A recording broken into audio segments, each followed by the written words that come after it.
আসসালামু আলাইকুম। আপনারা সবাই কেমন আছেন? আশা করছি ভালো আছেন। আলহামদুলিল্লাহ, আপনার দোয়া এবং ভালোবাসা আমিও ভালো আছি। আমি সুমন আছি আপনার সঙ্গে ভূতে ভয় ইউটিউব চ্যানেলের পক্ষ থেকে। আমি বরাবরের মতো আবারও চলে এলাম আপনাদের মাঝে নতুন আরেকটি গল্প নিয়ে। আজকের গল্পটা খুবই ভয়ানক হতে চলেছে, তাই গল্পটাকে মিস করবেন না, সবাই আমাদের সঙ্গে থাকুন। আজকে যে ঘটনাটি আপনাদের মাঝে শেয়ার করব, এটা আমার নিজস্ব লেখা একটি ঘটনা। আশা করব ঘটনাটি আপনাদের ভালো লাগবে। এই ঘটনাটির সঙ্গে বাস্তবে কোনো মিল নেই, তবে আশা করব ঘটনাটি শুনলে আপনাদের শরীর কাঁপতে বাধ্য হবে, আপনাদের পুরো শরীর ঘেমে যাবে, ভয়তে আপনারা দাঁড়িয়ে থাকতে পারবেন না। তাই আশা করব আপনারা সবাই যে যেখানে আছেন বসে পড়ুন, বসে ঘটনাটি মনোযোগ সহকারে শুনতে থাকুন। যাই হোক, আমি আর কথা বাড়াচ্ছি না, চলুন সরাসরি মূল ঘটনায় চলে যাই।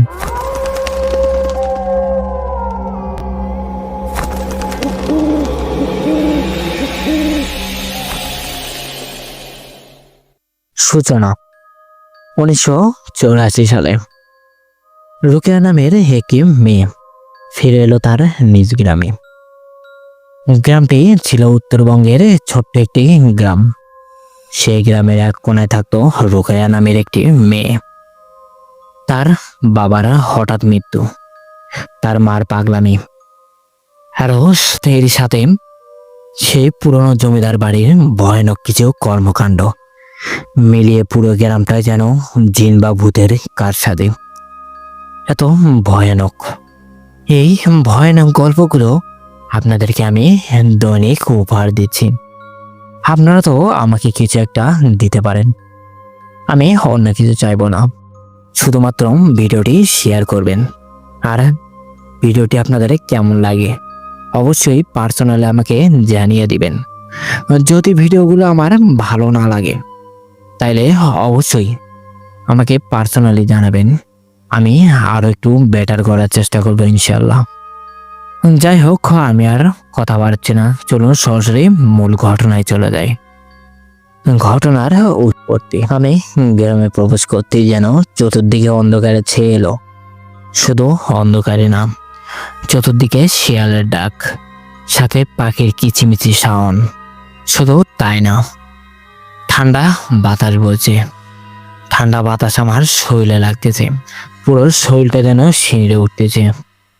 মনের মধ্যে কিছু ভয় কাজ করতে লাগলো। শিয়ালের এত ভয়ানক ডাক আমি বিশ্বাস করতে পারি না। আমাদের এই গ্রামে এত শিয়াল কোথা থেকে এলো? আগে তো এত শিয়াল ছিল না। আর এই ঠান্ডা বাতাস আর হঠাৎ করে এই অন্ধকার হয়ে আসা, বিষয়টা যেন আমার ভয়ে শরীরটা কাঁপিয়ে তুলতেছে। আমি অন্য কিছু মনের ভিতরে আর নিলাম না, মূলত হাঁটতে হাঁটতে আমার ঘরের দরজার সামনে চলে গেলাম।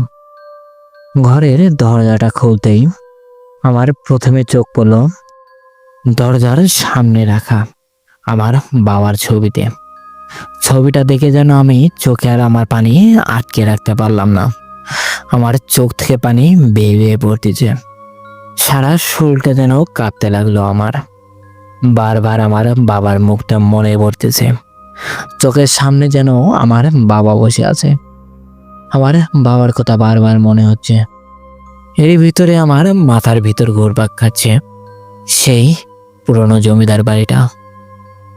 আমার বাবা কিভাবে মারা গেল, বিষয়টা আমার জানতেই হবে। আমি চলে গেলাম জমিদার বাড়ির উদ্দেশ্যে। হাঁটতে হাঁটতে জমিদার বাড়ির সামনে চলে গেলাম। জমিদার বাড়ির গেটটি খুলতেই এত চামবাদুর কোথা থেকে যেন উড়ে এলো, এসে বাড়িটির ছাদের উপরে বসে পড়লাম। বাড়িটির চতুর সাইডে যেন চামবাদুর দিয়ে ভরে গিয়েছে। আমি খুবই দ্রুত ঘরের গেটটি খুললাম।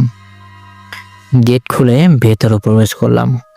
ভেতরে প্রবেশ করার সঙ্গে সঙ্গে চামবাদুরগুলা ভয়ানকভাবে চিৎকার দিতে দিতে ওখান থেকে চলে গেল।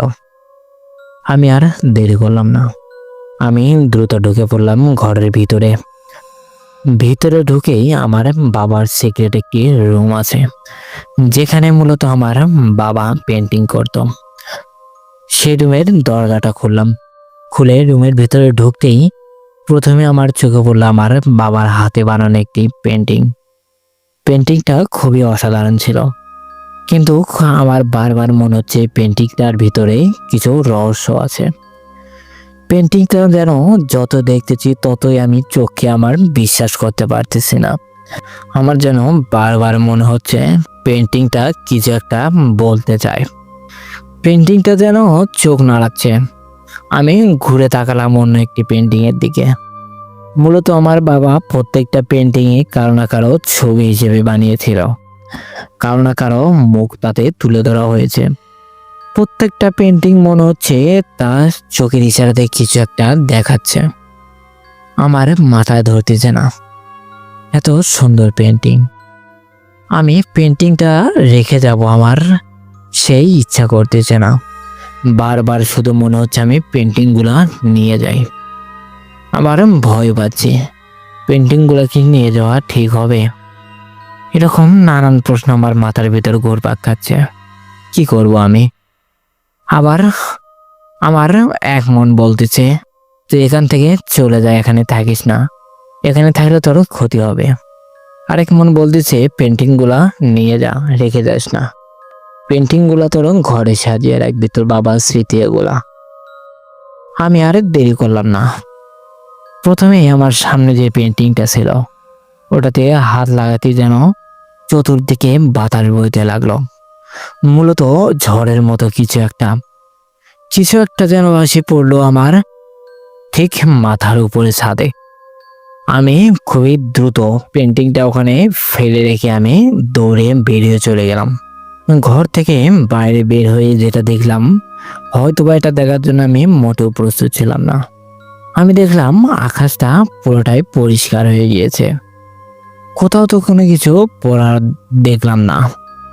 শুধু তাই না, এখানে যে বাতাস হয়েছে এটারও কোনো চিহ্ন নেই। মিটি মিটি কিছু বাতাস বইতেছে, এতে তো এত জোরে শব্দ হওয়ার কোনো প্রশ্নই আসে না। আমার মনের ভিতরে যেন ভয়টা বসে গেল। আমি ওখানে আর দেরি করলাম না, খুবই দ্রুত চলে গেলাম আমার বাড়িতে। ও ঘরের ভিতরে ঢুকে দেখি আমার মা দাঁড়িয়ে আছে। আমি আমার মাকে দেখে অবাক হয়ে গিয়েছি। অবাক হওয়ারই কথা, আমার মা মারা গিয়েছে প্রায় 10 বছর হয়ে গেল। আমার মা কিভাবে এলো? আমি আমার চোখ ঘুষে আবার তাকিয়ে দেখি আমার মা আর আমার সামনে নেই। আমি মনে করেছি হয়তোবা এটা আমার মনের ভুল। আমি আমার মনের ভুল ভেবে নিয়ে ঘরের ভিতরে গেলাম, যে হাত মুখ ধুলাম। ধুয়ে আমি ব্যাগের ভিতরে খাবার নিয়ে এসেছি, খাবার খেলাম, খেয়ে ঘুমানোর জন্য চলে যাই। ঘরের ভিতরে ঢুকলাম, ঢুকে দেখি বিছানাটা এলোমেলো হয়ে আছে। এলোমেলো হয়ে থাকারই কথা, অনেকদিন যাবত আমি বাড়িতে ছিলাম না। আমি ঘরের ভিতরে ঢুকি, প্রথমে বিছানাটা পরিষ্কার করি। বিছানাটা পরিষ্কার করে আমি ঘুমানোর জন্য বিছানায় চলে যাই, যে শুয়ে পড়লাম। কিছুক্ষণ পরে যেন আমার চোখে ঘুম বাসা বাঁধলো। আমি ঘুমিয়ে পড়েছি। ঘুমের ভিতরে স্বপ্নে দেখতেছি আমার বাবা আমাকে ডাকতেছে, ডেকে বলতেছে তুই আমার এত কাছে এসেও চলে গেলি, আমাকে একবার ডাকও দিলি না, ডাক দিলে আমি তোর সামনে চলে আসতাম। আমি যেখানে থাকি না কেন একটা কথা মাথায় রাখবি, সব সময় আমি তোর সঙ্গে আছি। যেখানে যে অবস্থায় থাকিস, যদি কোনো সমস্যায় পড়িস আমাকে ডাক দিবি, আমি যেখানে থাকি না কেন তোর সামনে চলে আসব। আমি তোর কখনো কোনো ক্ষতি হতে দিব না। আর একটি কথা মাথায় রাখবি, এই পুরনো জমিদার বাড়িতে ভুলেও আসবি না। একবার এসেছিস ভালো কথা, আর কখনো আসবি না। যদি পারিস যত দ্রুত সম্ভব এই গ্রাম ছেড়ে চলে যা, নাহলে তোর সমস্যা হতে পারে। আমি আশা করব আমার কথাগুলো তুই মনোযোগ দিয়ে শুনেছিস, তুই আমার কথাগুলো রাখবি। তাই বলে আমার বাবা ওখান থেকে চলে গেল। আমি ঘুম থেকে যেন লাফিয়ে উঠলাম, উঠিয়ে চতুর্দিকে খুঁজতে লাগলাম আমার বাবাকে। ঘরে আনাচে কানাচে সব জায়গায় খুঁজে দেখেছি, কোনো জায়গায় আমার বাবা নেই। পরে মনে হলো হয়তো এটা আমি স্বপ্নে দেখলাম। কি করব আমি? আমার বাবাকে আমি যতবার মনে করেছি আজকে স্বপ্নে দেখারই কথা। লোকে বলে নাকি যে কথা বারবার ভাবি সেই কথাই স্বপ্নে দেখি। আমি আবার শুয়ে পড়লাম। এবার ঘুমানোর চেষ্টা করতেছি কিন্তু ঘুম আসতেছে না। বারবার আমার বাবার মুখটা আমার চোখের সামনে ভেসে উঠতেছে। আমার বাবার নির্মম মৃত্যু, আমার মার এত ভয়ানকভাবে মৃত্যু হয়েছে। হয়তোবা অন্য কোনো মানুষ দেখলে, যার শরীরটা দুর্বল বা হার্টের রোগ আছে, সে দেখলে সঙ্গে সঙ্গে ওখানে স্টক করে মারা যেত। এত ভয়ানকভাবে আমার মৃত্যু হয়েছে। আমার বাবার থেকেও ভয়ানকভাবে মৃত্যু হয়েছে আমার আম্মার। আমার মা যখন মারা যায় তখন আমাকে একটি কথা বলেছিল যে এই গ্রামে আর কখনো ফিরে আসবি না। এই গ্রামে থাকাটা তোর মোটেও ঠিক হবে না।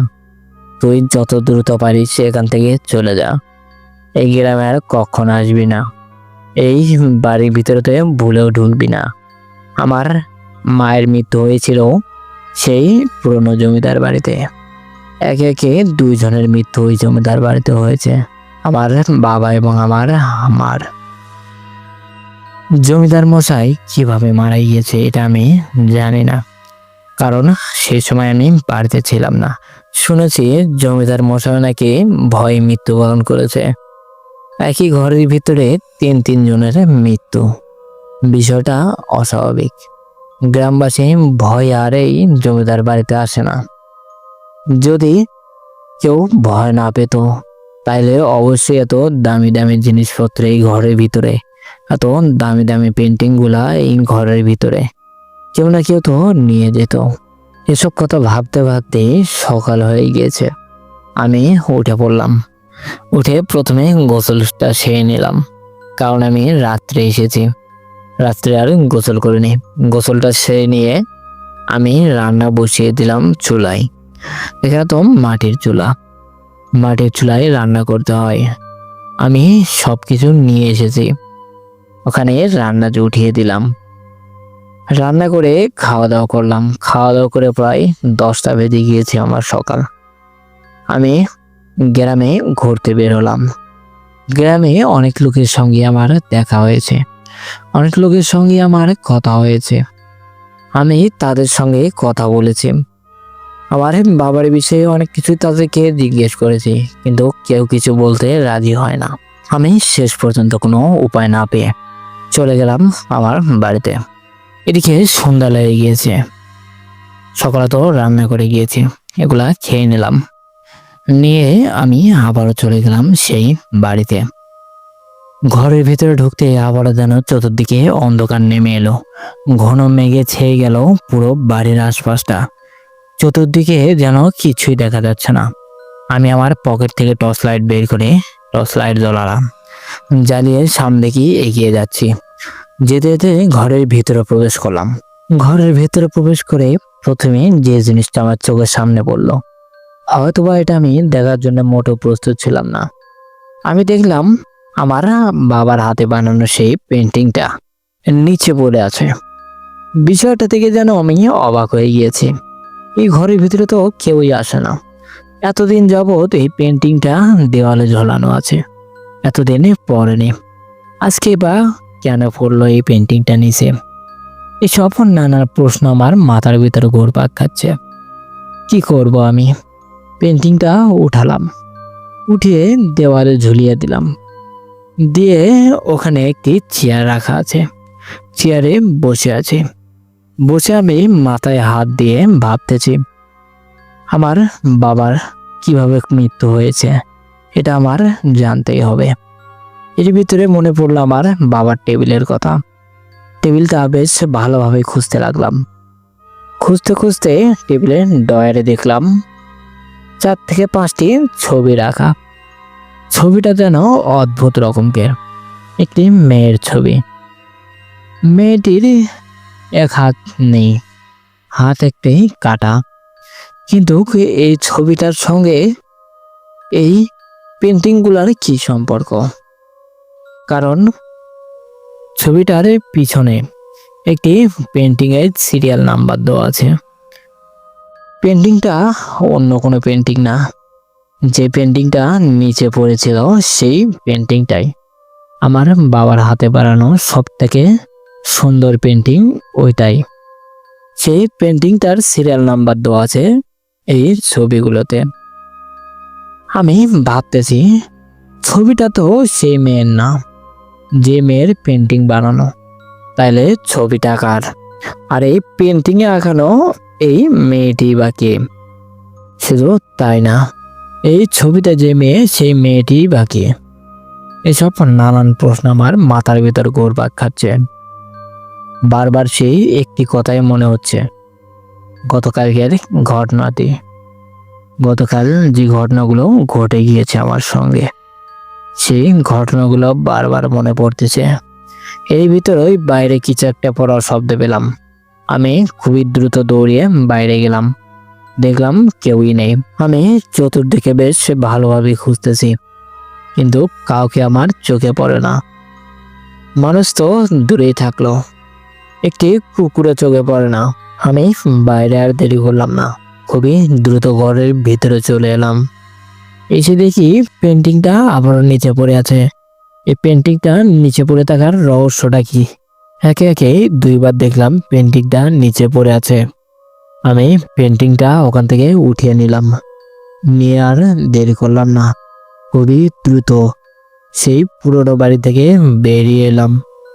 বেরিয়ে আসার সঙ্গে সঙ্গে যেন কুকুরদের আবারও ডাক।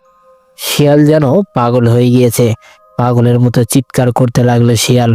আমি এসব কিছুতে পাত্তা না দিয়ে খুবই দ্রুত ওখান থেকে চলে আসি আমার বাড়িতে। আমি ঘরের ভিতরে প্রবেশ করলাম। ভিতরে ঢুকে পেন্টিংটা টেবিলের উপর রেখে দিলাম, দিয়ে আমি শুয়ে পড়েছি, কারণ অনেক রাত হয়ে গিয়েছে। আমি ঘুমিয়ে পড়লাম। পরের দিন সকালে আমার যখন ঘুম ভাঙে, প্রথমে আমার চোখ গেল সেই টেবিলের উপরে। দেখি টেবিলের উপরে পেন্টিংটা নেই।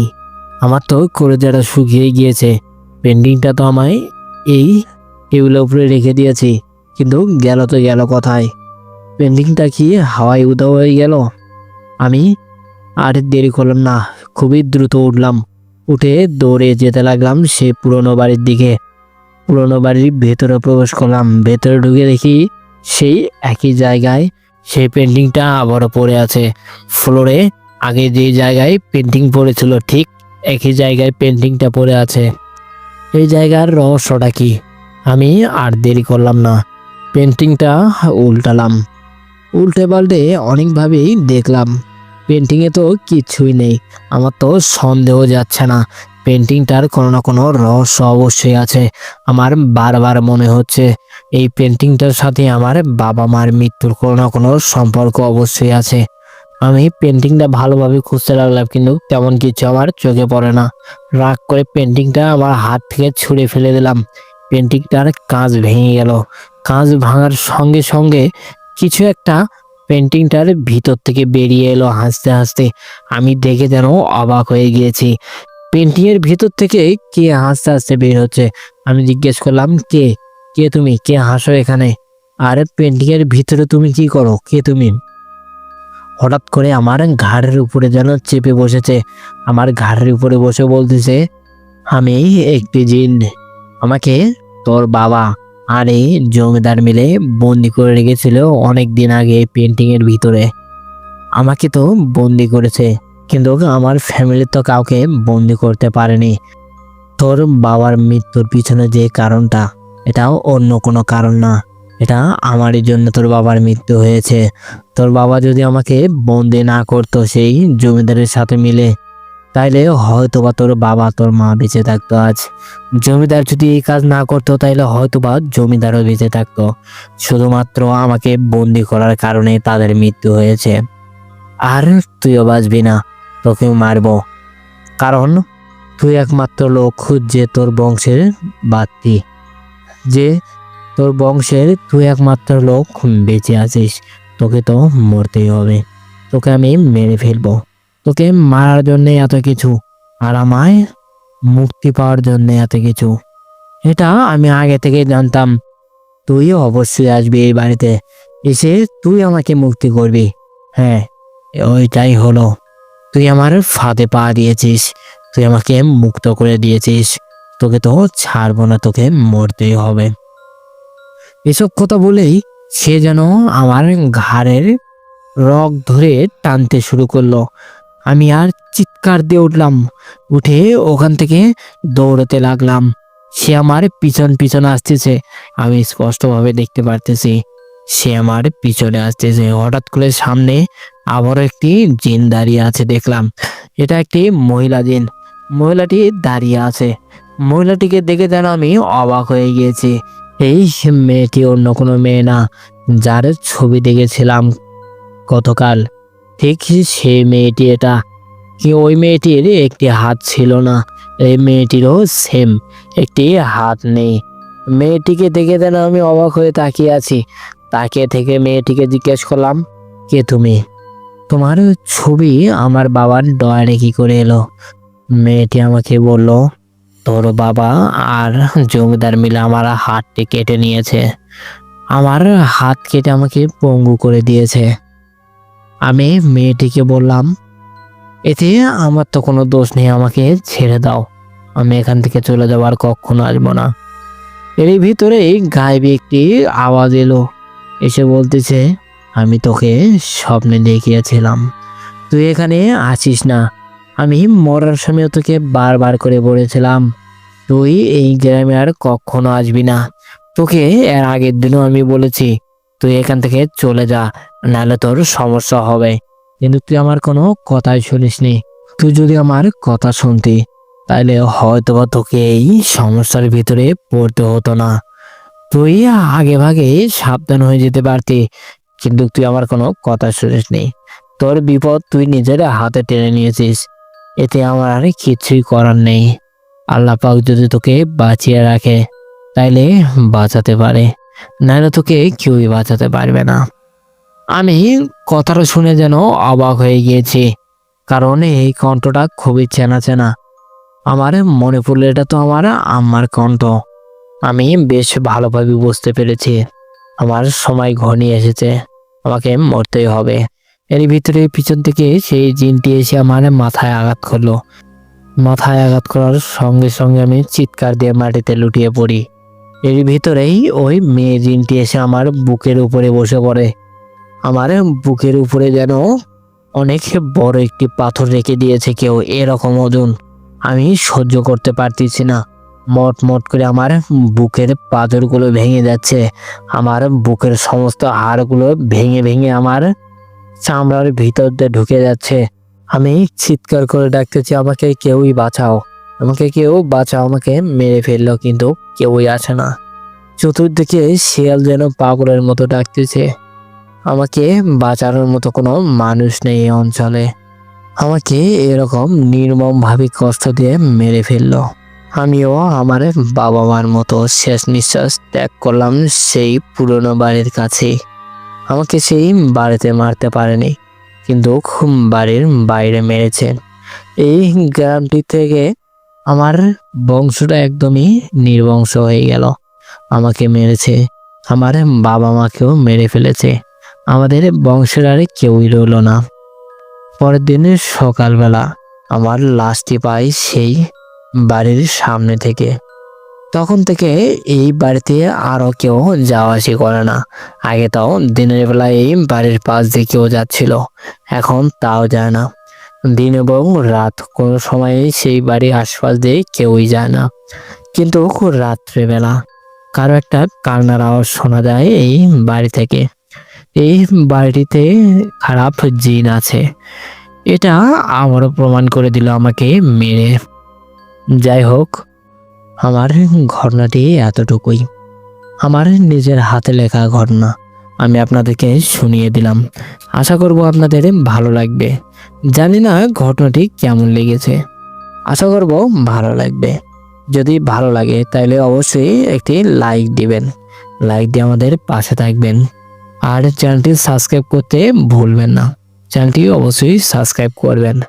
যাই হোক, অলরেডি ঘটনাটি অনেক বড় হয়ে গিয়েছে, আমি আর কথা বাড়াবো না। যদি আপনাদের কাছে কোনো ঘটনা থেকে থাকে তাহলে অবশ্যই আমাদের কাছে পাঠিয়ে দিবেন, আমাদের ইমেল বা হোয়াটসঅ্যাপে পাঠিয়ে দিতে পারেন। আমাদের ইমেল অ্যাড্রেস bhutebarai00@gmail.com, আমাদের হোয়াটসঅ্যাপ নাম্বার 09621356008। আমাদের ইমেল বা হোয়াটসঅ্যাপ আপনার সঙ্গে ঘটে যাওয়া ঘটনাটি পাঠিয়ে দিতে পারেন। যাই হোক, আমি আর কথা বাড়াচ্ছি না, চলুন সরাসরি পরবর্তী ঘটনায় চলে যাই।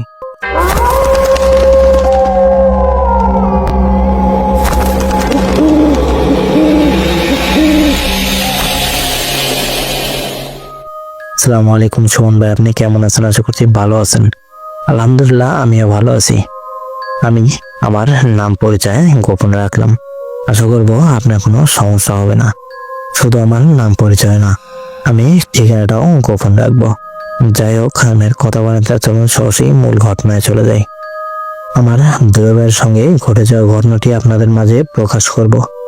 যাই হোক, আমি আর কথা বাড়াচ্ছি না, চলুন সরাসরি মূল ঘটনায় চলে যাই। আমার দুলাভাই ভাই মাঝে মধ্যে আমাদের এই জায়গায় বেড়াতে আসতো।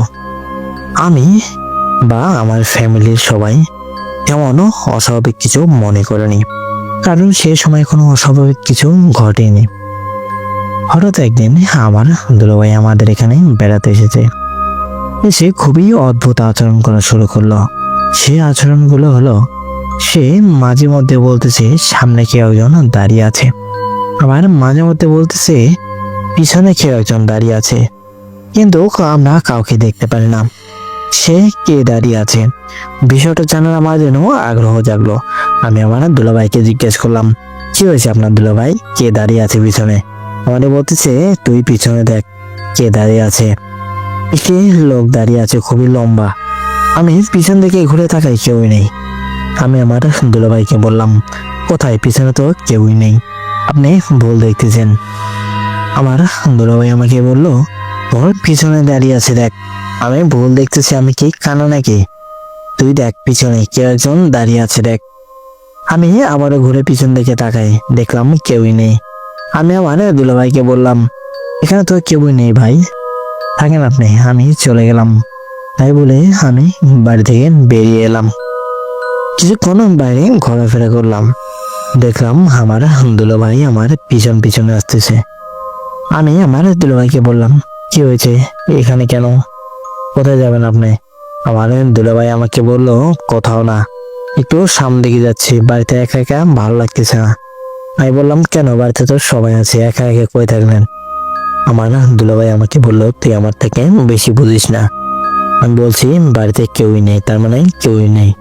আমি কি কাকে নাকি কিছু না? তুই ইদানিং বেশি কথা বলতেছিস। তাই বলে আমার দুলাভাই আমার সামনে থেকে চলে গেল। আমি আমার দুলাভাইকে ডাক দিলাম, সে আমার কোনো কথাই শোনে না। আমি তার দিকে যেন অবাক দৃষ্টিতে তাকিয়ে আছি। সেরকম ব্যবহার আগে কখনো করেনি। আমার দুলাভাই আমাকে প্রচন্ড ভালোবাসে। আমার দুলাভাই আমাকে বিয়ে করে, কিন্তু আমার দুলাই ব্যবহারগুলো আমার সঙ্গে কেন করতেছে? আমি আমার দুলাভাইয়ের পিছনে এলাম, দেখি তো কোথায় যায়। দেখি সামনে দিকে এগিয়ে যাচ্ছে, যেতে যেতে নদীর ধারে দিয়ে বসে পড়ল। আমি আমার দুলাভাইয়ের পিছনে দাঁড়িয়ে আছি, সে সামনে দিক হয়ে আছে, অথচ আমাকে বলতেছে, কি ব্যাপার, তুই এখানে কেন এসেছিস? আমি আমার দুলাভাইকে বললাম, আপনি আমাকে কিভাবে দেখলেন? আবার দুলাভাই আমাকে বললো, আমার পিছনে চোখ আছে, আমি পিছনে দেখতে পারতেছি তুই আমার পিছনে দাঁড়িয়ে আছিস। আমি আমার দুলাভাইকে বললাম, চলুন বাড়িতে যাব। আমার দুলাভাই বললো, না আমি বাড়িতে যাব না, বাড়িতে ভালো লাগতেছে না। তাই বললাম, আরে আমি আছি তো, চলেন। তাই বলে আমার দুলাভাইয়ের হাত ধরে টেনে নিয়ে গেলাম বাড়িতে। বাড়িতে যাওয়ার সঙ্গে সঙ্গে সে খুবই ভয়ানক ভাবে চিৎকার দিয়ে উঠলো। তার চিৎকার শুনে আশেপাশে বাড়ির লোকজন সবাই বেরিয়ে এলো। আমার আব্বা আম্মাও বেরিয়ে এলো, আমার বড় বোনও বেরিয়ে এলো। এসে বললো, কি হয়েছে, এত জোর চিৎকার দিল কে? তাই বললাম, দুলাভাই চিৎকার দিয়েছে। কি হয়েছে আমি জানি না। আমি দুলাভাইকে বললাম, কি হয়েছে, চিৎকার দিয়ে উঠলেন কেন? আমার দুলাভাই বললো, না কিছু নাই এমনি। আমার দুলাভাই তাই বলে ওখান থেকে চলে গেল তার ঘরে। ঘরে যেয়ে শুয়ে পড়েছে। কিছুক্ষণ পর আমি গিয়েছি, গিয়ে দেখি ঘুমিয়ে পড়েছে। আমি আর দুলাভাইকে ডাক দিলাম না। বিষয়গুলো যেন আমার মাথার উপর দিয়ে যাচ্ছে। এসব ঘটনাগুলো কিভাবে ঘটতেছে? আমার দুলাভাইয়ের সঙ্গে এসব কি হচ্ছে? আমার কিছুটা সন্দেহ জাগলো। আমি শুনেছি আশেপাশে যেই আর জঙ্গলগুলো আছে এগুলা ভালো না।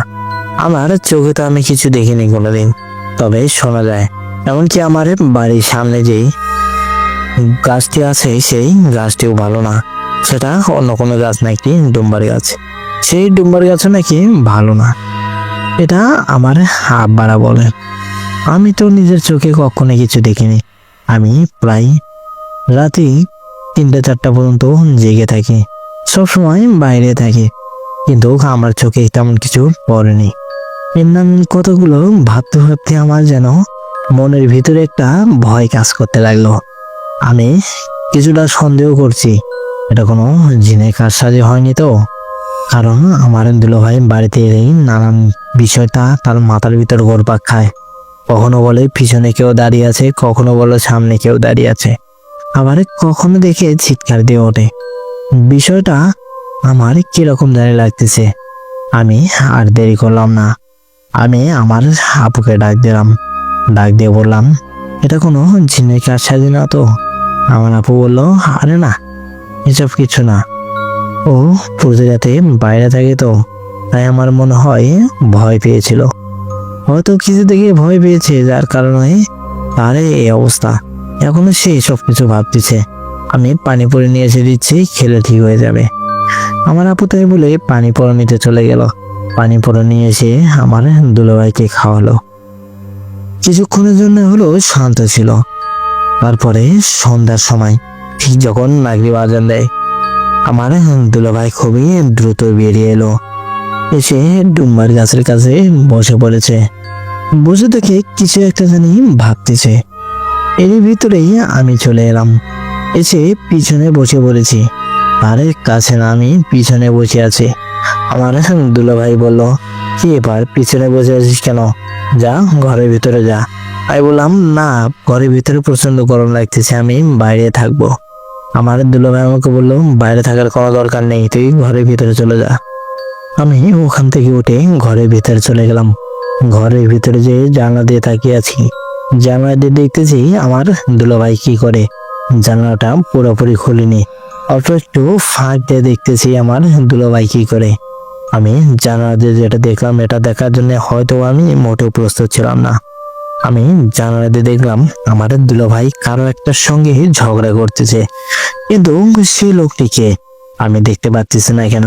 আমি তো স্পষ্ট দেখতে পাচ্ছি সে কারো একজনের সঙ্গে ঝগড়া করতেছে, কিন্তু কার সঙ্গে করতেছে। আমি খুবই দ্রুত ঘর থেকে বের হলাম, ওই আমার দুলাভাইকে ডাক দিলাম। আমার দুলাভাই আমার উপর প্রচন্ড রেগে গিয়েছে, আমার দিকে খুবই ভয়ানক দৃষ্টিতে তাকিয়ে আছে। আমাকে বলতেছে, তুই এখানে কেন এসেছিস? এখান থেকে চলে যা, তাড়াতাড়ি চলে যা, নাহলে কিন্তু তোকে আমি মেরে ফেলবো, এখান থেকে চলে যা। আমি আমার দুলাভাইকে বললাম, কি হয়েছে আপনার? আমার দুলাভাই আমাকে বললো, তুই এখান থেকে যাবি না। তাই বলে আমার দুলাভাই আমার শার্টের কলার ধরলো, ধরে আমাকে ধাক্কা দিয়ে ফেলে দিল রাস্তার উপর থেকে নিচে। আমি নিচে পড়ে যেন আরো উঠতে পারি না। ওখান থেকে উঠে তো আমি প্রচন্ড রাগ। আমি আমার আব্বুকে ডাক দিলাম, আমার আম্মাকে ডাক দিলাম, আর আমার বড় আপুকে ডাক দিলাম। ওরা আসার সঙ্গে সঙ্গে আমার দুলাভাই স্বাভাবিক হয়ে গিয়েছে। আমাকে বলতেছে, তুই নিচে কেন? উপরে আয়, নিচে কি করিস? আমি আমার দুলাভাইকে বললাম, জুতো মেরে গুলিদান করার কোনো দরকার নেই। তাই বলে রাগ করে আমি ওখান থেকে উঠে চলে গিয়েছি। আমি প্রায় 1-1.5 ঘন্টা আর বাড়িতে ফিরিনি। তারপরে বাড়িতে এলাম, এসে দেখি আমার দুলাভাই চেয়ারের উপরে বসে আছে। বসে থেকে আমাকে বলতেছে, আসসালামু আলাইকুম, আপনি কেমন আছেন? এই বললাম, ভালো আছে। কে এবার দুলাভাই এত সম্মান দিচ্ছেন এখন? আমার দুলাভাই আমাকে বলল, আপনি আমার বড় না, তাই সম্মান দিচ্ছি। যাই হোক, যান, আপনার যাত্রা শুভ হোক। আমি আমার দুলাভাইকে বললাম, আজকে হয়েছে কি আপনার? আমার যাত্রা শুভ হবে মানে কি হয়েছে? এর ভিতরেই আমার এক বন্ধু এলো, সে দেখলাম তাকেও সালাম দিল, তারও ভালো মন্দ খোঁজ খবর নিল। আমি বিষয়টা দেখে যেন অবাক দৃষ্টিতে তাকিয়ে আছি আমার দুলাভাইয়ের দিকে। আমি অনেকক্ষণ যাবত ওখানে দাঁড়িয়ে আছি। আমি দেখলাম যে রাস্তায় যাচ্ছে তাকে সালাম দিচ্ছে, শুধু তাই না, যে যাচ্ছে তারই ভালো মন্দ খোঁজ খবর নিচ্ছে। আমার দুলাভাইয়ের এরকম পরিবর্তন আমি আগে কখনো দেখিনি, কিন্তু এই একটা জিনিস খেয়াল করলাম, সে ওখান থেকে নড়তেছে না, চেয়ারে বসে আছে ডুম্বার গাছের গোড়ায়। আমার সন্দেহ আরো তীব্র হতে লাগলো। আমার বুঝতে আর বাকি রইল না, এটা কোনো জিনের কারসাজি। কোনো একটা জিন আমার দুলাভাইয়ের উপরে আচর করেছে। সে যেন আমার মনের কথা শুনতে পেয়েছে। আমাকে বলল, হ্যাঁ তুই যেটা বলেছিস সেটাই ঠিক, আমার ওপর জিন আচর হয়েছে। আমি ভালো করে বলতেছি, এসব বিষয়ে কাউকে কিছু জানাবি না। আমি আমার দুলাভাইকে বললাম, আমি এক্ষুনি যাচ্ছি কবিরাজের কাছে। আমার দুলাভাই আমাকে বলল, খবরদার তুই কবিরাজের কাছে যাবি না, নাহলে কিন্তু খুব খারাপ হয়ে যাবে। আমি কিন্তু তোর দুলাভাইকে মেরে ফেলবো। আমি বললাম, তুই আমার দুলাভাইকে মারবি, আমি কি তোকে ছেড়ে দিব? তোকেও মারার ব্যবস্থা করতেছি। তাই বলে আমি ওখান থেকে সামনে দিকে এগোতে লাগলাম। এর ভিতরেই আমার দুলাভাই যেন ভয়ঙ্কর ভাবে চিৎকার দিয়ে উঠলো, উঠে বলতেছে আমাকে মেরে ফেললো, আমাকে মারতেছে, আমাকে বাঁচাও, আমাকে বাঁচাও, আমাকে ডাক দিল আমার দুলাভাই। আমি দৌড়ে গেলাম আমার দুলাভাইয়ের কাছে। আমার দুলাভাইকে বললাম, কি হয়েছে আপনার, চিৎকার করতেছেন কেন? আমার দুলাভাই বলল, আমাকে মেরে ফেললো, আমাকে বাঁচা। তাই বলে আমার দুলাভাই আমাকে চেপে ধরলো। আমি দেখলাম পিছনে কিছু একটা দাগ হচ্ছে। আমার আর বুঝতে বাকি রইলো না যে কেউ একজন আমার দুলাভাইকে মারতেছে। আমি বললাম, আমার দুলাভাইকে ছেড়ে দে, আমি কোথাও যাবো না, আমার দুলাভাইকে ছেড়ে দে। এসব কথা বলতে বলতেই সে যেন মারাটা বন্ধ করলো, আর কোনো অত্যাচারের চিহ্নও নেই। আর আমার দুলাভাই আমাকে বললো, যা আল্লাহ বাঁচালো। তাই বলে আমার দুলাভাই ওখান থেকে উঠে গেল। আমার আর বুঝতে বাকি রইল না এটা সেই জেনের কারসাজি। আমি ডুম্বার গাছের দিকে তাকিয়ে বললাম, আমার দুলাভাই তোদের কি ক্ষতি করেছে? তো আমার দুলাভাইয়ের পিছনে কেন লাগলি? এসব কথা বলতেছি আর আমার চোখ দিয়ে পানি ঝরঝর করে বেয়ে বেয়ে পড়তেছে। আমার দুলাভাই আমাকে ডাক দিল, বললো ঘরের ভিতরে আয়। আমি ওখান থেকে উঠে চলে গেলাম ঘরের ভিতরে। যে আমার দুলাভাইকে বললাম, আপনাকে কি খুবই মেরেছে? আমার দুলাভাই আমাকে বললো, পিঠ দেখ কি করেছে মেরে। হ্যাঁ, কাপড়টা উঠালো। আমি পিঠে দেখলাম পুরো পিঠটা ফেটে গিয়েছে, মনে হয় ব্যথার আঘাত করেছে, খুবই জোরে জোরে মেরেছে। আমি আমার দুলাভাইকে আর কি বলবো, আমি আর চোখের পানি ধরে রাখতে পারি না। ওখান থেকে দৌড়ে চলে গেলাম আমার ঘরে। যে আমার চোখের পানি আর আমি ধরে রাখতে পারলাম না। আমি ওখানে কেঁদে দিয়েছি। আমি কি করব, না পারতেছি এদিকে যেতে, না পারতেছি ওইদিকে যেতে। যদি কবিরাজের কাছে যাই তাহলে হয়তোবা তারা আমার দুলাভাইকে মেরে ফেলবে, আর যদি নাই যাই তাইলেও ওরা আমার দুলাভাইকে মেরে ফেলবে। এরকম ভাবে অত্যাচার করে করে ওরা আমার দুলাভাইকে মেরে ফেলবে। আমি কি করব? নানান প্রশ্ন আমার মাথার মধ্যে ঘুরপাক খাচ্ছে। এর ভিতরে আমার বড় আপু এলো, এসে বলতেছে, তোর দুলাভাইয়ের তো অবস্থা ভালো না, কিছু একটা তো করা দরকার। আমার আব্বা আমাকে বললো, যা তুই একটি কবিরাজের কাছে যা, যে পাশে যে কবিরাজ আছে ওকে ডেকে নিয়ে আয়। আমি কবিরাজের নামটা আপনাদের মাঝে প্রকাশ করলাম না। আমার বাড়ি থেকে কিছুটা দূরে সেই কবিরাজের বাড়ি। আমি দৌড়ে চলে গেলাম সেই কবিরাজের কাছে। কবিরাজকে ডেকে নিয়ে এলাম। আমার সঙ্গে করে নিয়ে এসেছি কবিরাজকে। রাস্তা থেকে শুনতে পাচ্ছি খুবই ভয়ানক ভাবে চিৎকার করতেছে আমার দুলাভাই। আমার আর বুঝতে বাকি রইলো না। আমি কবিরাজকে বললাম, দেখেন হয়তো আমার দুলাভাইকে আবার ওরা মারতেছে। আমি দৌড়িয়ে চলে গেলাম ঘরের ভিতরে। হ্যাঁ, যে দেখি বিছানার উপরে আমার দুলাভাই ছটফট করতেছে। কবিরাজ গেল, যে পানি পড়ালো, পানি পড়ে বিছানার উপরে পানি ছিটিয়ে দিল। আমার দুলাভাই যেন কান্না করা থেমে দিল। কিন্তু আমার দুলাভাইয়ের পিঠটা দেখলাম ফেটে আবারও একাকার হয়ে গিয়েছে। এইরকম ভাবে এত ভয়ানক ভাবে অত্যাচার কে করতেছে? আমি কবিরাজকে বললাম, আপনি কিছু একটা করেন, নাইলে আমার দুলাভাইকে ওরা মেরে ফেলবে। আপনি কিছু একটা করেন, আপনি তো কবিরাজ, আপনি তো অনেক কিছু করতে পারেন। কবিরাজ আমাকে বললো, তুমি একটু ধৈর্য ধরো, আমি দেখতেছি বিষয়টা। তাই বললো কবিরাজ কি জানে মন্ত্র পড়তে লাগলো। মন্ত্র পড়ে আমার দুলাভাইয়ের উপরে জিনটা হাজির করালো। জিন এসে সালাম দিল, সালাম দিয়ে বলল, আপনারা কেমন আছেন? আমি তো খুবই রাগান্বিত হয়ে বললাম, তুই আমার দুলাভাইয়ের উপরে এত অত্যাচার করিস আর আমাকে বলতেছিস কেমন আছেন? আমরা কেমন আর থাকবো তুই জানিস না? সে খুবই ভয়ানক ভাবে হাসি দিয়ে উঠলো, উঠে বলল, আপনারা ভুল বুঝতেছেন, আমি সে না, আমি কাউকে অত্যাচার করি না, আমি ভালো, আমি সবাইকে দেখে শুনে রাখি, আমি কারো ক্ষতি করি না। আমি সেই জিনটিকে বললাম, তাইলে কে মারে? আমার দুলাভাই কিভাবে কে মারে? সেই জিনটি বলল সেও আছে, কিন্তু বর্তমানে এখানে নেই। আপনার আসার সঙ্গে সঙ্গে এখান থেকে চলে গিয়েছে। আমি কবিরাজকে বললাম আপনি তাকে ডাকুন। কবিরাজ বলল আমি দেখতেছি। তাই বলে সেই জিনটিকে বলল সে কোথায় আছে তাকে ডাক দে। সেই জিনটি বলল আমি তাকে ডাকতে পারবো না, কারণ সে আমার থেকে বেশি শক্তিশালী। আমি যদি তাকে ডাকতে যাই হয়তো সে আমার কোনো ক্ষতি করে দিবে। এসব কথা বলে জিনটি ওখান থেকে চলে গেল। কবিরাজ আবারও মন্ত্র পড়তে লাগলো। মন্ত্র অনেকবার পড়লো, কিন্তু সেই জিনটি এলো না। শেষ পর্যন্ত কবিরাজ ব্যর্থ হলো। কবিরাজ বলল আচ্ছা তোমরা এই পানি পড়াটা খেলাও, আর পুরো ঘরটায় পানি ছিটিয়ে দিবে, আর 2 থেকে 3 দিন জামাই যেন ঘর থেকে বের না হয়। তাই বলে কবিরাজ ওখান থেকে চলে গেল। হ্যাঁ, যেমন কথা তেমন কাজ। নিয়মিত পানি ছিটিয়ে দেয় সারা ঘরে, আর আমার দুলাভাইকে পানি পান করাই। আর একটি কথা, আমার দুলাভাই 2 থেকে 3 দিন বেশ ভালোই সুস্থ, তেমন কিছু মনে হয়নি। অনেক সময় একটু অস্বাভাবিক মনে হলো। আমি তেমন কিছু মনে করলাম না, কারণ অসুস্থ থেকে সুস্থ হতেও কিছুটা সময় লাগে। হঠাৎ করে আবার একদিন আমার দুলাভাই ভয়ানক ভাবে চিৎকার দিয়ে উঠলো।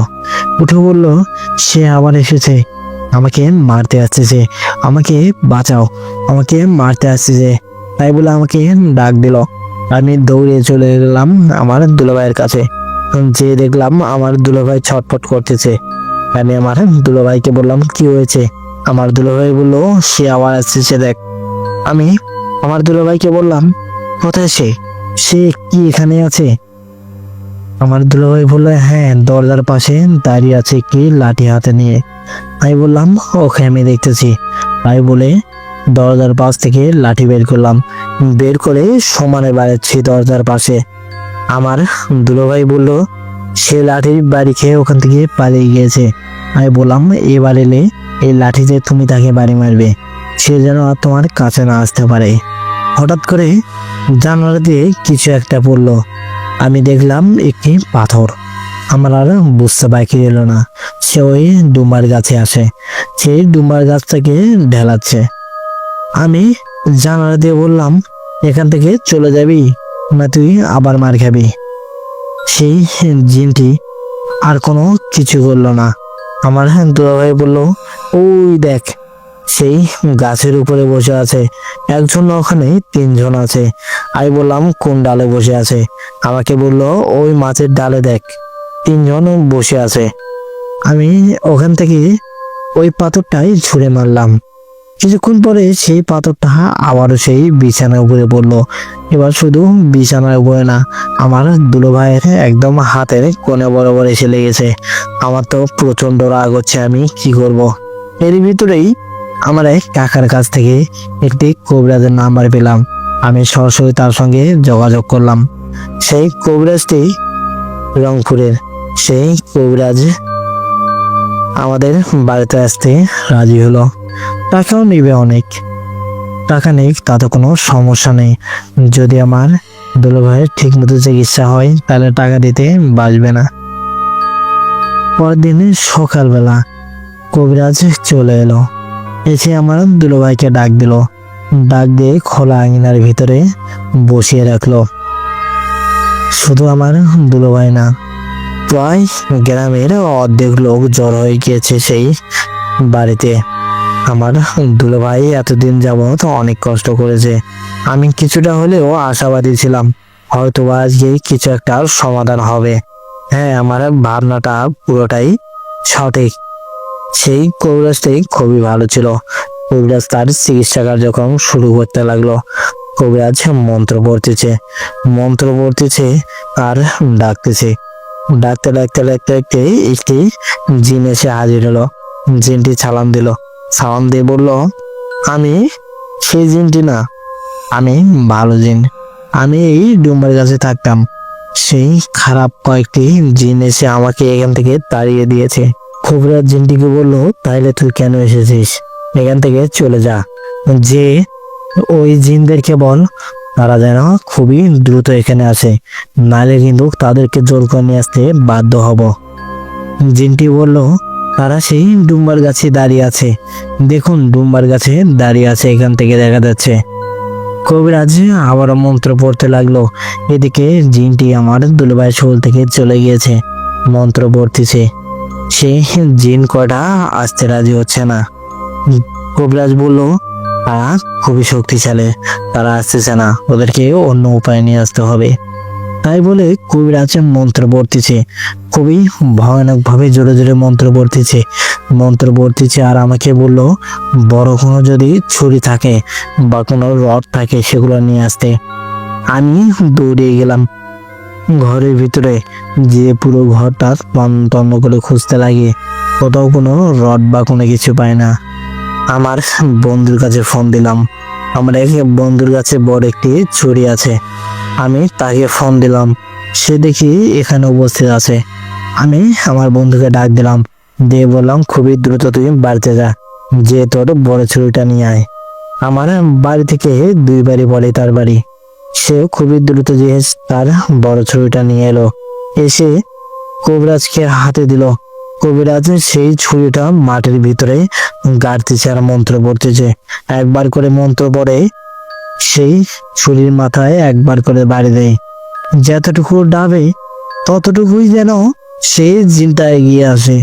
আমার দুলাভাই বলতেছে, একটা করে বাড়ি দিচ্ছেন, আরে সেই জিনগুলো এগিয়ে আসতেছে, তারা আমাকে মারবে না তো? আমার দুলাভাইয়ের মুখটা যেন মলিন হয়ে যাচ্ছে। কবিরাজ বলল, না, ওরা আপনার কোনো ক্ষতি করবে না, আপনি এখানে বসে থাকুন। কবিরাজ খুবই দ্রুত মন্ত্র পড়তেছে, মন্ত্র পড়তে পড়তে আমার দুলাভাই ওখানে জ্ঞান হারিয়ে পড়ে গেল।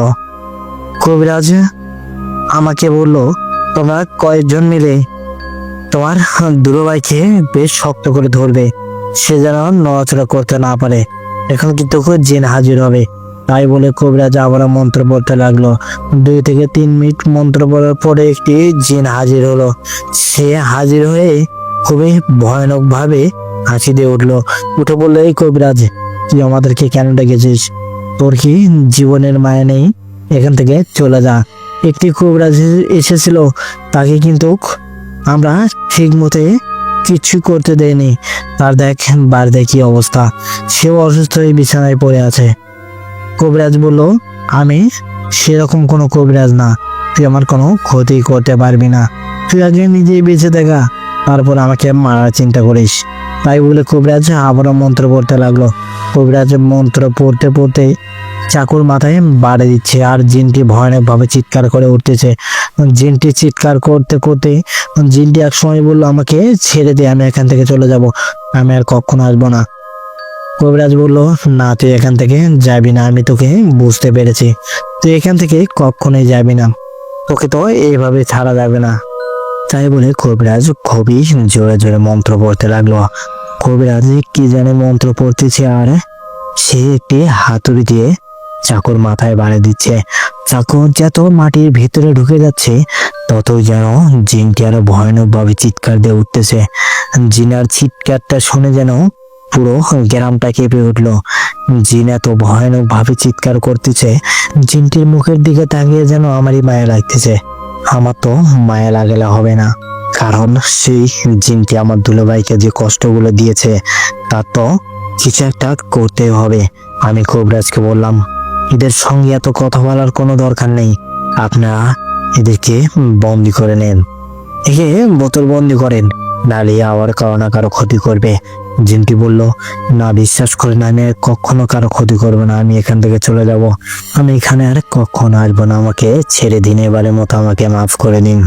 কবিরাজ বলল, না, তোর কোনো মাফ নেই, তুই একবার সেই লোকটির মুখের দিকে তাকিয়ে দেখেছিস, তুই তার কত বড় ক্ষতি করেছিস, তাকে মেরে কি অবস্থা করেছিস, সে কি এত তাড়াতাড়ি সুস্থ হবে? তোর কি মনে হয় তুই একজনকে এতভাবে অত্যাচার করবি? আর তোকে আমরা ছেড়ে দিব কখনো না, তোকে বন্দি করব। তাই বলে কবিরাজ মন্ত্র পড়তেছে, মন্ত্র পড়তে পড়তে আমাকে বলল, আমার ব্যাগের ভিতরে একটি বোতল রাখা আছে, ওটা দিন। আমি ওইটা হাতে দিলাম। কবিরাজ মন্ত্র পড়তে পড়তে একটি সুতা বের করলো তার পকেট থেকে, সুতাটি তার কেনি লোকের সঙ্গে বেঁধে টান দিয়ে গিট্টু পাকাচ্ছে। একটা দুটা না, পুরো 7টা গিট্টু করেছে। গিট্টু করে আমার দুলাভাইয়ের মাথার থেকে একটি চুল টান দিয়ে ছিঁড়ে নিয়েছে। নিয়ে সেই বোতলের ভিতরে সেই সুতা সহ চুলটি সহ বোতলের ভিতরে ঢুকিয়ে দিয়ে বোতলের মুখটা লেগে দিয়েছে। দিয়ে আমাদেরকে বলল, এখানে একটা দুটো না, 7টা জিন রাখা আছে। আপনারা যে কোনো একটা ভালো জায়গায় এটা পুঁতে ফেলবেন, নাইলে কিন্তু যদি এ কখনো ছাড়া পায় তাহলে কিন্তু আপনার দুলাভাইকে একদম শেষ করে দিবে, তার বংশ নির্বংশ করে দিবে। তাই বিষয়টা মাথায় রাখবেন। তাই বলে কবিরাজ ওটা আমাদের হাতে দিয়ে কবিরাজ তার ব্যাগপত্র গোছাতে লাগলো। আমরা ওটা ঘরের ভিতরে রেখে দিলাম আপাতত। দিয়ে কবিরাজকে ভালো মন্দ খাওয়ালাম। ভালো মন্দ খেলেই কবিরাজকে তারা হাদিয়াটা দিয়ে তাকে গাড়িতে উঠে দিয়েছি। দিয়ে সে ঠিক রাত 3টা বাজে। সেই সময়ে আমি আমার বড় ভাই আর আমার আব্বু মিলে, সঙ্গে ছিল আমার 2 চাচা, তাদেরকে নিয়ে আমরা চলে গেলাম আমাদের নদীর পাশে। নদীর পাশে যে সেটা নদীর মাঝ বরাবর। আমার সেই সময় 1 বুক পানি। তখন নদীতে পানি কম, এতটা পানি নেই, পানির নিচে মাটি। সেখানে প্রায় আমরা আরো 5 থেকে 6 ফিট গভীর করেছি। গভীর করে ওর ভিতরে সেই বোতলটা পুঁতিয়ে রেখেছে। যে তারপর থেকে ইনশাল্লাহ আমার দুলাভাই অনেকটাই ভালো, আর কোনোদিন কোনো সমস্যা হয়নি। আমি ছোট্ট একটি ঘটনা আপনাদের মাঝে তুলে ধরলাম। আশা করব ঘটনাটি আপনাদের ভালো লাগবে। যাই হোক, অলরেডি ঘটনাটি আমারও অনেকটাই বড় হয়ে গিয়েছে। আমি যে ঘটনাটি আপনাদের মাঝে তুলে ধরলাম, ঘটনাটি পুরোটাই সত্যি। এর ভিতরে কোনো অবাস্তবের কিছু নেই, সবটাই বাস্তব। এটা আমার দুলাভাইয়ের সঙ্গে ঘটে যাওয়া একটি ঘটনা আপনাদের মাঝে তুলে ধরলাম। আশা করব ঘটনাটি আপনাদের ভালো লাগবে। যদি ভালো লাগে তাহলে অবশ্যই সবার মাঝে ছড়িয়ে দিবেন। ও আরেকটি কথা বলতে তো ভুলেই গিয়েছি। কবিরাজ চলে যাওয়ার আগে আমাদের বাড়ির পাশে যেই ডুম্বার গাছটি আছে, সেই ডুম্বার গাছটি বন্ধ করে দিয়ে যায়। তার ভিতরে একটা দুইটা না, 7টি প্যারাক মেরে রাখে, যাতে সেই ডুম্বার গাছে কোনো জিন না উঠতে পারে বা কোনো খারাপ কিছু সেই ডুম্বার গাছে না থাকতে পারে। আরো আমাদের পুরো ঘরটা বন্ধ করে দিয়ে যায়, যাতে আর কখনো কোনো সমস্যা না হয়। তার সঙ্গে কিছু পানি আর কিছু তেল ফোড়া দিয়ে যায়। এটা নিয়মিত প্রায় 1 মাস যাবৎ আমার দুলাভাইয়ের মাথায় দিয়ে দিতে বলেছে। যাই হোক, ঘটনাটি আমার অনেকটাই বড় হয়ে গিয়েছে। আমি সেই ঘটনাটি আপনাদের মাঝে তুলে ধরেছি। যদি সুমন ভাই ঘটনাটি আপনার কাছে পার্সোনালি ভালো লাগে তাহলে অবশ্যই আমাকে পার্সোনালি জানিয়ে দিবেন। আমি আর কথা বাড়াচ্ছি না। সুমন ভাই, আপনি ভালো থাকবেন। আর আরেকটি কথা আপনাদেরকে বলে দিই, সুমন ভাই ঘটনাটি আপনি বেশ ভালোভাবেই জানেন, কারণ ঘটনাটি আপনিও দেখেছেন। যাই হোক, আমি আর কথা বাড়াচ্ছি না। আপনি ভালো থাকবেন। আল্লাহ হাফেজ। ভাইয়ের ঘটনাটি তো আমার অসম্ভব ভালো লেগেছে। আপনাদের কেমন লাগলো অবশ্যই কমেন্টে জানিয়ে যাবেন। আর হ্যাঁ, আমি ঘটনাটি নিজ চোখে দেখেছি, কারণ আমার বাড়ির পাশে এই ঘটনাটি ঘটে গিয়েছে। আমি আমার ঠিকানাটা কাউকে বললাম না, কোন জায়গায় এটাও বললাম না। যাই হোক, আপনাদেরকে মনে কষ্ট নেবেন না। একটি রিকোয়েস্ট আপনাদের কাছে, আমার ঘটনাগুলো কেমন লাগে আপনাদের অবশ্যই আমাকে পার্সোনালি জানিয়ে দিবেন। আমার তো হোয়াটসঅ্যাপ নাম্বার দেওয়াই থাকবে। যদি কোনো ভুল ত্রুটি হয়ে থাকে আমার গল্পে বলাই বা উচ্চারণে যদি কোনো সমস্যা হয়ে থাকে, তাহলে অবশ্যই আপনারা আমাকে পার্সোনালি আমার হোয়াটসঅ্যাপে জানিয়ে দিবেন। আমি এখনকার তুলনায় আরেকটু বেটারও গল্প রেকর্ড করার চেষ্টা করব ইনশাল্লাহ। যাই হোক, যদি আপনারা আমাকে ভালোবেসে থাকেন তাহলে অবশ্যই আমার কোনো ভুল হলে আমাকে পার্সোনালি ধরিয়ে দিবেন। যাই হোক, ঘটনাটি আমি আর বড় করতে চাই না, ছোট্ট একটি ঘটনা আপনাদের মাঝে তুলে ধরেছি। আশা করবো আপনাদের ভালো লাগবে। ঘটনাটি যদি আপনাদের ভালো লাগে তাহলে অবশ্যই সবার মাঝে ছড়িয়ে দিবেন, অবশ্যই সবাই শেয়ার করবেন। আর একটি কথা বলতে চাই, আপনারা সবাই আমাদের চ্যানেলটি সাবস্ক্রাইব করবেন, আমাদের পাশে থাকবেন। যাই হোক, আপনাদের কাছে এরকম কোনো যদি ঘটনা থেকে থাকে তাহলে অবশ্যই আমাদের কাছে পাঠিয়ে দিবেন। আমাদের ইমেল বা হোয়াটসঅ্যাপে পাঠিয়ে দিতে পারেন। আমাদের ইমেল অ্যাড্রেস প্রতিবার0@gmail.com। আমাদের হোয়াটসঅ্যাপ নাম্বার 09621356608। আমাদের ইমেল বা হোয়াটসঅ্যাপে আপনার সঙ্গে ঘটে যাওয়া ঘটনাটি পাঠিয়ে দিতে পারেন। যাই হোক, আমি আর কথা বাড়াতে না, চলুন সরাসরি পরবর্তী ঘটনায় চলে যাই।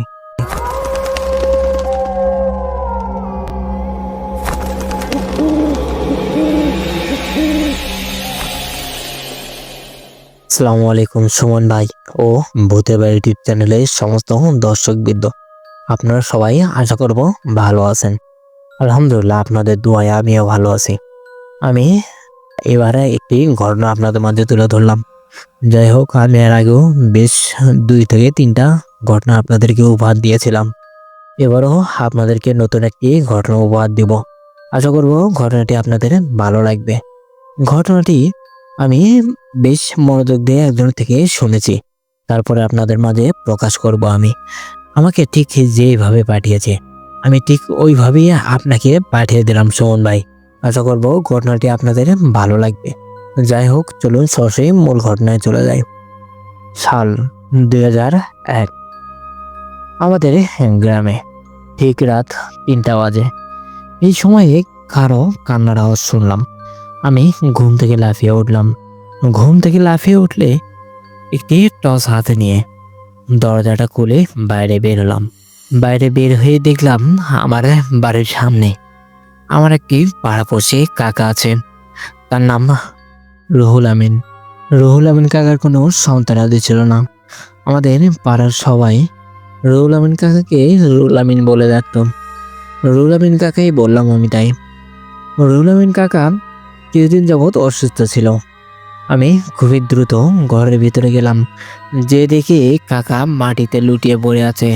কাকি তার পাশে বসে কান্না করতেছে, অঝরে কান্না করতেছে। তার মুখের দিকে যেন তাকানো যাচ্ছে না।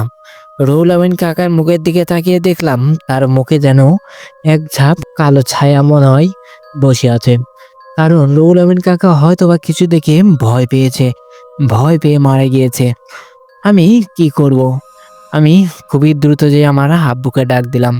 আমার আব্বু ঘর থেকে বেরিয়ে এলো, এসে দেখে রুহুল আমিন কাকা মাটিতে লুটিয়ে পড়ে আছে। আমি আমার আব্বুকে সঙ্গে নিয়ে কাকাকে বিছানায় শুইয়ে দিলাম, দিয়ে তার মুখটা বেশ ভালোভাবে মুছে দিলাম, দিয়ে নতুন একটি চাদর দিয়ে তার মুখটা ঢেকে দিলাম। আব্বু আমাকে বলল, তুই তোর আলম কাকার কাছে যা, যে বল রুহুল আমিন কাকা মারা গিয়েছে, তাকে দাফন করতে হবে। কাকি বলল, যত তাড়াতাড়ি পারেন দাফন করে দিন, কারণ লাশটাকে এত রাত পর্যন্ত রাখা মোটেও ঠিক হবে না।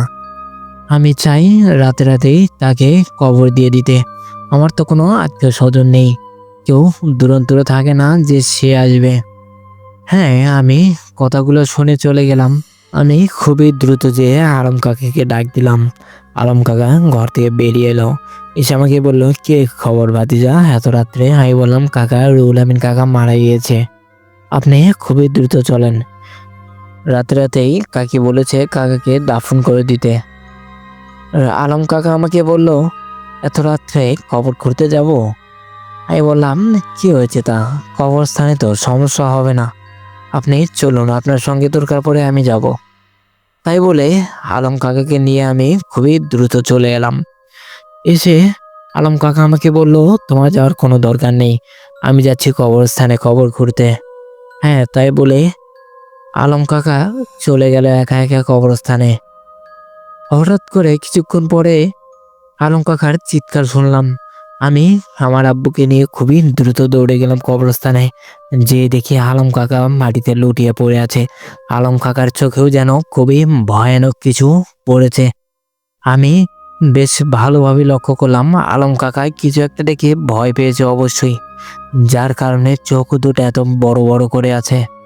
আমি আলম কাকার শরীরে হাত দিয়ে দেখলাম আলম কাকাও মারা গিয়েছে। একই রাত্রে দুইজনের মৃত্যু, তাও দুইজনেই কিছু না কিছু অবশ্যই তো দেখেছে। এই মৃত্যুর রহস্য কিভাবে উদ্ঘাটন করব? মৃত্যু হতে পারে স্বাভাবিক বিষয়, কখন কোন জায়গায় কার মৃত্যু লেখা আছে এক আল্লাহ পাক ছাড়া কেউ বলতে পারে না। কিন্তু এরকম ভাবে এক রাতেই দুইজনের মৃত্যু, বিষয়টা খুবই অস্বাভাবিক। আমরা রাত্রে আর কিছু করলাম না।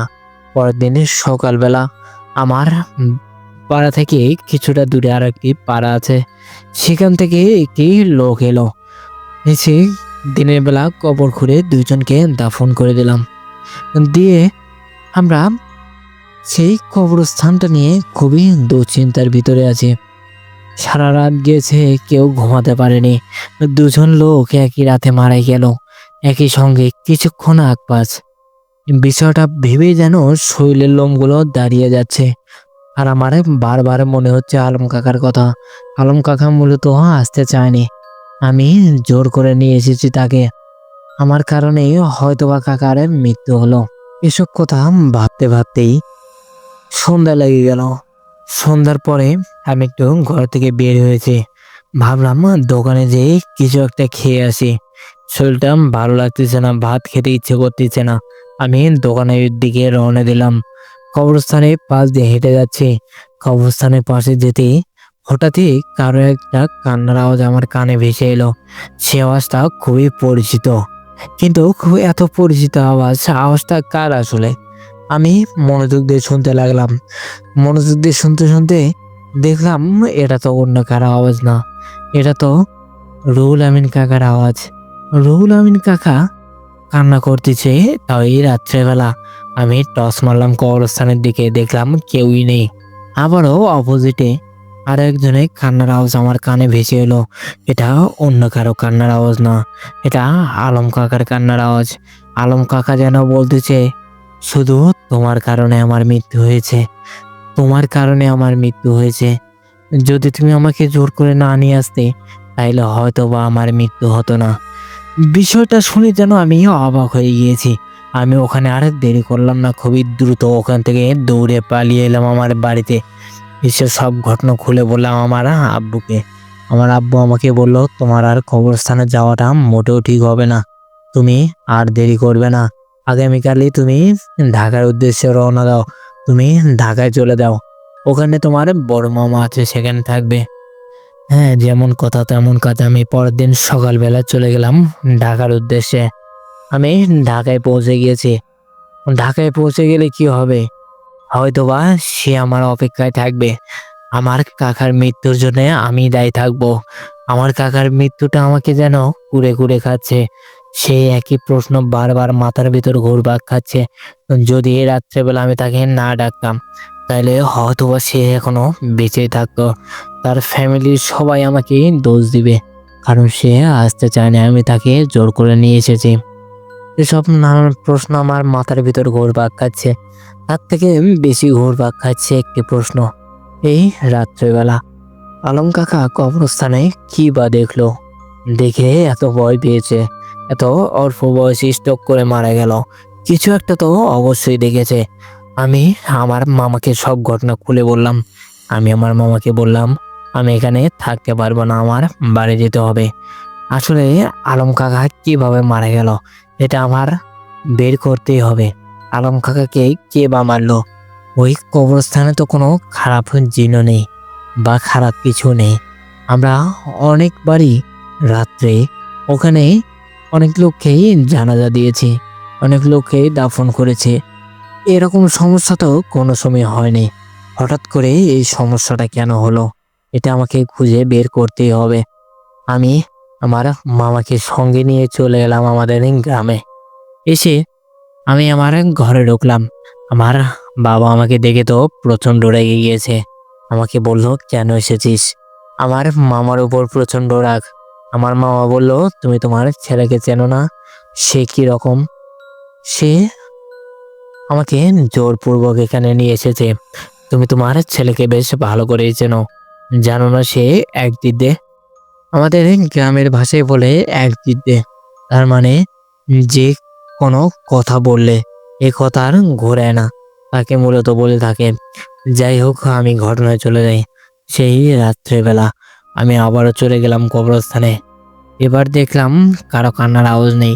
আমি বুক ভরা সাহস নিয়ে আর মন ভরা আশা নিয়ে কবরস্থানের ভেতরে ঢুকে পড়লাম, এই ভেবে যে এবারে এই সমস্যার সমাধান আমি করতে পারবো ইনশাল্লাহ। এরকম কিছু ভাবতেছি আর দোয়া কালাম পড়তেছি। দোয়া পড়তেছি আর কবরস্থানের ভেতর বেরিয়ে এগিয়ে যাচ্ছি। টস আমার হাতে, শুধু টস না, আমার হাতে একটি লাঠিও আছে। যদি খারাপ কিছু দেখি তাহলে আমি লাঠিটা নিয়ে নিজের রক্ষাটুকু করতে পারবো, এমনটা আশা নিয়ে আমি কবরস্থানের ভিতরে প্রবেশ করলাম। ভিতরে ঢুকতে যেন চতুর্দিকে ঘন কুয়াশা দিয়ে ঢেকে এলো, সামনে কিছুই দেখা যাচ্ছে না। হঠাৎ করে কবরস্থানের লাইটটা যেন বন্ধ হয়ে গেল। কবরস্থানের লাইটটা বন্ধ হয়ে যাওয়া আমার অস্বাভাবিক মনে হলো, কারণ এটা তো সোলার প্যানেলে চলে। এটা সারাদিন চার্জ হয় আর সারা রাত জ্বলে থাকে। এসব কত ভাবতেছি আর সামনের দিকে এগিয়ে যাচ্ছি। হঠাৎ করে কবরস্থানে আলো এলো। আমার মনে আরো কিছুটা সাহস জন্মালো যে আলো তো চলে এসেছে, আর কোনো সমস্যা হবে না। এর ভিতরে কিছুটা দূরে থেকে কারো কান্নার আওয়াজ আমার কানে ভেসে এলো। আমার আর বুঝতে বাকি রইল না, এটা আলম কাকার কান্নার আওয়াজ। আলম কাকা আমাকে বলতেছে, তোর কারণে আমার মৃত্যু হয়েছে, তোকে আমি শান্তিতে ঘুমাতে দিব না। যদি তুই এখানে আমাকে না নিয়ে আসতি তাহলে হয়তো বা আমার মৃত্যু হতো না। শুধুমাত্র তোর কারণে আমার মৃত্যু হয়েছে।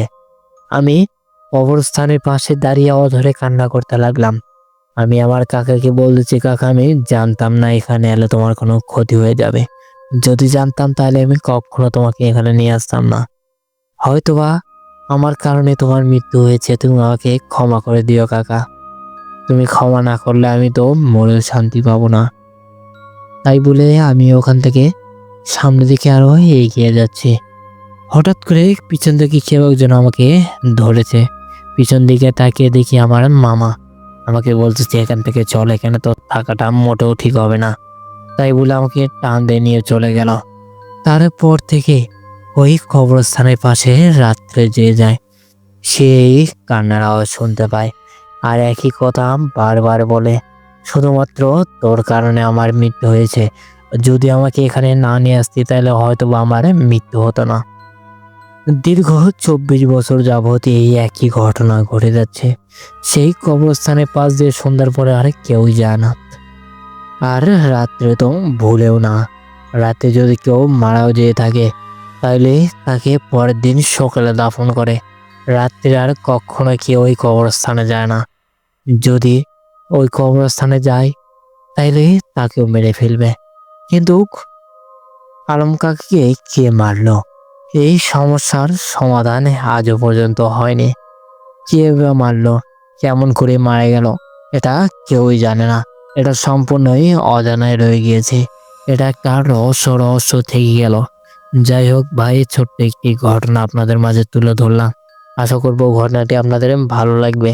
যদি ভালো লাগে তাহলে অবশ্যই সবার মাঝে ছড়িয়ে দিবেন। আমি আর কথা বাড়াচ্ছি না, সুমন ভাই আপনি ভালো থাকবেন। আর ভূতের বাড়ি ইউটিউব চ্যানেলে যে সকল দর্শক বিন্দু অ্যাক্টিভ আছেন এখন পর্যন্ত, আশা করব আপনারা ভবিষ্যতেও থাকবেন। আমি যেরকম প্রথম থেকে ভূতের বাড়ি ইউটিউব চ্যানেলের সঙ্গে আছি, আপনারাও থাকবেন। যাই হোক, ভূতের বাড়ি ইউটিউব চ্যানেলে সবাইকে জানাই মন থেকে শুভেচ্ছা ও অভিনন্দন। আমি আর কথা বাড়াচ্ছি না, সুমন ভাই আপনি ভালো থাকবেন না। আল্লাহ হাফেজ। এতটুকু বলেই ভাইটি তার ঘটনাটি এখানেই শেষ করেছে। ভাইয়ের কথাগুলো তো আমার অসম্ভব সুন্দর লাগলো, তার লেখাটাও খুবই সুন্দর। যাই হোক, ছোট্ট একটি ঘটনা আমাদের মাঝে তুলে ধরেছে। ঘটনাটা আমার খুবই ভালো লেগেছে। ঘটনাটা সত্যি মন ছুঁয়ে যাওয়ার মতো। যাই হোক, আপনারা যারা আমার এই ভিডিওটা নিয়মিত দেখেন, অনেক দর্শকই আছেন যারা এখনো আমাদের চ্যানেলটি সাবস্ক্রাইব করেননি। আশা করবো আমাদের চ্যানেলটি সাবস্ক্রাইব করবেন। আমাদের অরিজিনাল ভূতের বাড়ি ইউটিউব চ্যানেলটি সবাই সাবস্ক্রাইব করে আমাদের পাশে থাকবেন। যে যেখান থেকে ভিডিও দেখেন, ইউটিউব, ফেসবুক, টিকটক, ইনস্টাগ্রাম, যে যেখান থেকে ভিডিওটা দেখে থাকেন, অবশ্যই আমাদের ভূতের বাড়ি ইউটিউব চ্যানেলেই অবশ্যই আসবেন। এসে চ্যানেলটি সাবস্ক্রাইব করে আমাদের এই চ্যানেল থেকে ভিডিওগুলো দেখবেন। কারণ এখনো অন্য অনেক ফেক চ্যানেলে আমাদের এই ভিডিও আপলোড হচ্ছে, আমি অনেক দেখেছি। বেশ কয়েকটা ইউটিউব চ্যানেলেও আমাদের এই ভিডিওগুলো আপলোড হচ্ছে। আমাদের অরিজিনাল ভূতের বাড়ি ইউটিউব চ্যানেলটি আমরা ঠিক যেভাবে সাজিয়েছি, আমাদের প্রত্যেকটা ভিডিওর ডেসক্রিপশনে আমাদের ইমেল বা হোয়াটসঅ্যাপ নাম্বার দেওয়া থাকে। আমাদের সঙ্গে যদি আপনারা যোগাযোগ করতে চান বা যদি আপনাদের কাছে কোনো ঘটনা থেকে থাকে, তাহলে অবশ্যই আমাদের কাছে পাঠিয়ে দিবেন। আমাদের ইমেল অ্যাড্রেস bhutebaidi@gmail.com, আমাদের হোয়াটসঅ্যাপ নাম্বার 019621356008। আমাদের ইমেল বা হোয়াটসঅ্যাপে আপনার সঙ্গে ঘটে যাওয়া ঘটনাটি পাঠিয়ে দিতে পারেন। আপনারা সবাই একটি কথা মাথায় রাখবেন, আমাদের কোনো ফেসবুক পেজ নেই বা আমাদের অন্য কোনো ইউটিউব চ্যানেলও নেই, আমাদের টিকটক বা ইনস্টাগ্রাম কোনো চ্যানেলও নেই। আমাদের শুধুমাত্র একটি ইউটিউব চ্যানেল, এটাই ভূতের বাড়ি ইউটিউব চ্যানেল। আমাদের এর বাইরে অন্য কোনো প্ল্যাটফর্মে কোনো অ্যাকাউন্ট নেই। যাই হোক, আপনারা যে যেখান থেকে ভিডিওগুলো দেখে থাকেন, আপনারা সবাই অবশ্যই ইউটিউবে এসে ভূতের বাড়ি আর যে সুমন লেখে সার্চ দিলেই আমাদের কাঙ্ক্ষিত ইউটিউব চ্যানেলটি আপনাদের সঙ্গে শো করবে। যাই হোক, ঘটনাটি আমি আর বড় করছি না, ছোট্ট একটি ঘটনা আপনাদের কাছে তুলে ধরলাম। আশা করব ভালো লেগেছে। যাই হোক, যদি ভালো লাগে থাকে অবশ্যই আমাদের চ্যানেলটি সাবস্ক্রাইব করবেন আর ভিডিওতে লাইক দিতে ভুলবেন না। আপনারা কে রকম গল্প চান অবশ্যই পার্সোনালি আমাদের হোয়াটসঅ্যাপে জানিয়ে দিবেন। আমি আর কথা বাড়াচ্ছি না, আপনারা সবাই ভালো থাকুন, সুস্থ থাকুন। আল্লাহ হাফেজ। কে কে তুমি? চিনতে পারছো না আমাকে? কে আমি? না, চিনতে পারছি না তোমাকে। কে তুমি? উত্তর দাও, বলো তুমি কে? কে তুমি? অশরীরী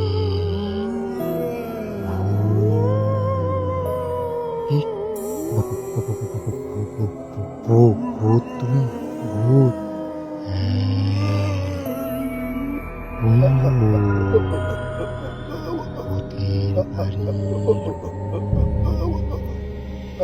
ভূতের বাড়ি, ভূতের বাড়ি।